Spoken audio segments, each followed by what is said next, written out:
Bismillahirrahmanirrahim. Assalamualaikum warahmatullahi wabarakatuh. Baik, kita sambung lagi perbincangan berkenaan dengan basic rule of integrations. Kali ini kita nak bincang spesifik berkenaan dengan special case of integral of x to the power of n dx when n is equals to -1. Kenapa kita nak bincang soalan yang melibatkan n bersamaan dengan -1? Contohnya kalau kita ada integrate, kalau kita ada dekat sini integral of x to the power of -1 dx. So what happen is kalau kita apply konsep rules of integrations yang x to the power of n, so kita akan ada x to the power of -1 plus 1, which is -1 plus 1. So di mana on denominator kita akan dapat nilai kosong. So in this case, this concept cannot be done.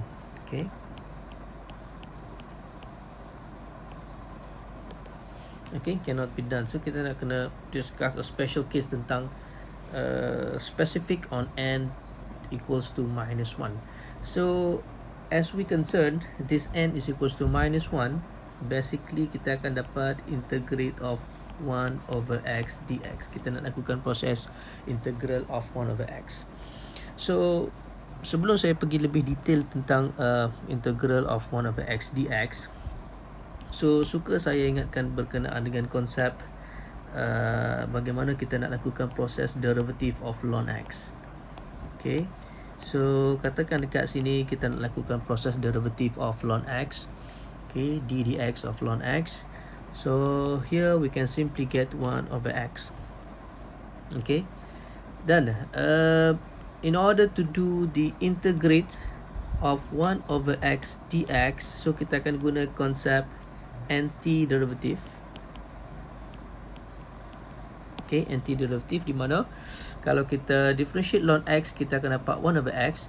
Dan bila mana kita lakukan proses integrate of 1 over x dx, kita akan dapat balik ln x, di mana kita akan tulis ln absolute x plus with arbitrary constant c. So in this case, in this arbitrary constant kita dekat sini adalah merupakan nilai kosong. So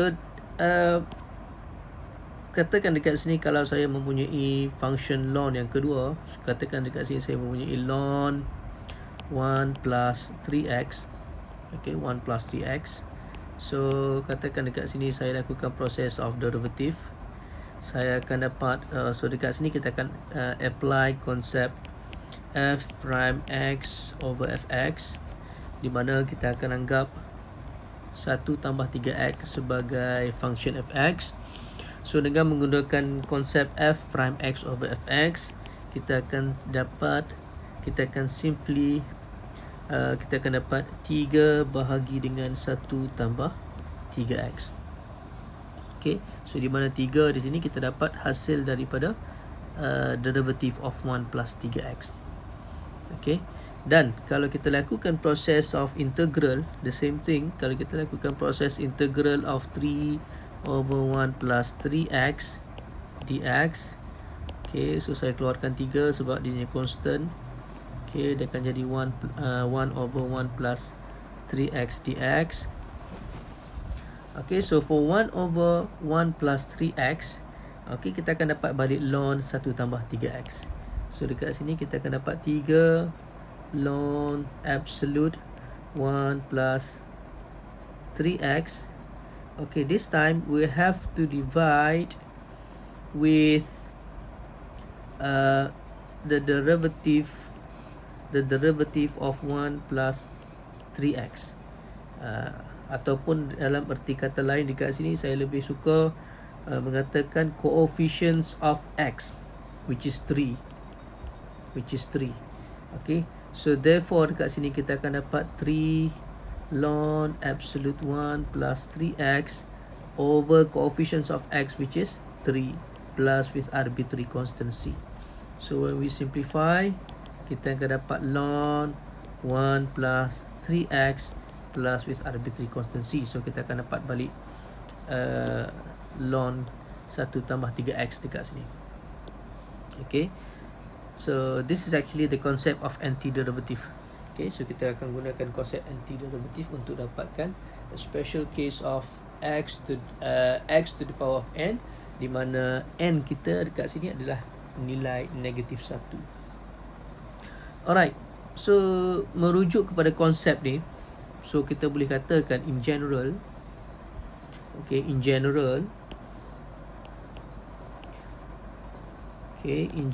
we can say that the first one, let's say that we have integrate of 1 over ax plus b with respect to x. Okay, here we can simply get ln absolute ax plus b over coefficients of x, which is a. Okay, so plus with arbitrary constant c. So this is our first concept. And the second one, okay, daripada contoh yang kedua tadi, kita boleh katakan, let's say we have integrate of f prime x over fx dx. Okay, katakan dekat sini kita mempunyai bentuk seperti ni. Okay, di mana function fx on denominator, dekat atas numerator kita mempunyai nilai derivative of fx.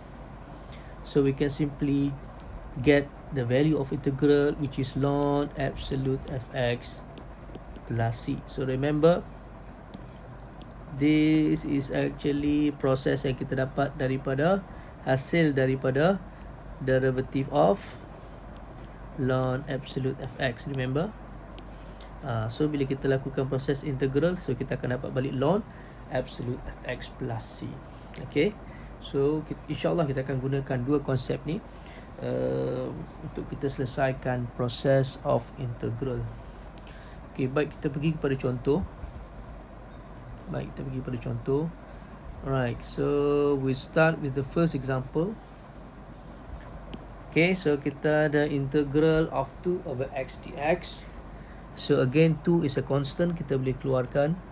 So kita boleh lakukan integral of 1 over x dx, di mana integral of 1 over x, we simply get ln x. So 2 ln absolute x plus with arbitrary constant c. And the second one is we have 1 over 2x minus 1. Remember, this is actually the same as the first rule we discussed earlier. Then we can simply get, okay, kita boleh dapat dekat sini ln absolute 2x minus 1 divided with coefficients of x, which is 2. So kita divide by 2 plus with arbitrary constant of c. Okay, sama juga dekat sini. So kita ada 1 bahagi dengan 5 tolak 2x. Okay, di mana x dekat sini kuasa 1. Okay, bila kita jadikan negative index, dia akan jadi minus 1, special case. Then here we should have ln absolute 5 minus with 2x. Now we divide by coefficients of x. Now we have minus 2 plus with arbitrary constant c. Okay, okay, so now this one we can also rewrite this as a 1 over 2 ln absolute 2x minus 1 plus c. Yang ni pun sama juga, kita boleh tulis balik dalam bentuk negatif 1/2 ln absolute 5 minus 2x plus with arbitrary constant c. Okay, so kita pergi kepada contoh yang keempat. So we have 6 as a constant, kita boleh keluarkan. So kita keluarkan 6. So kita lakukan proses integral of 1 over 1 plus 3x dx. Okay, so since 1 plus 3x we can simply get ln absolute 1 plus 3x, okay, divided by coefficients of x, which is 3. So remember, we have 6 outside, so we have to multiply with, okay, plus with arbitrary constant c. Okay, then we can simplify, become 2.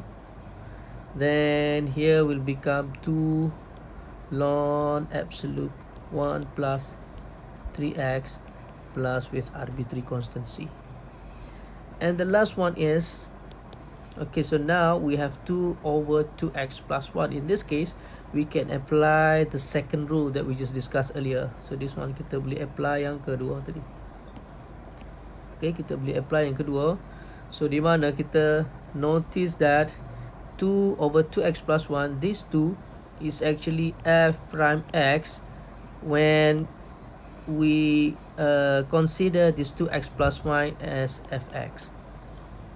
Okay, so bila kita consider 2x plus 1 as fx, then 2 is actually our f prime x. In this case, we can directly get the answer as ln absolute 2x plus 1 plus with arbitrary constancy. Okay, so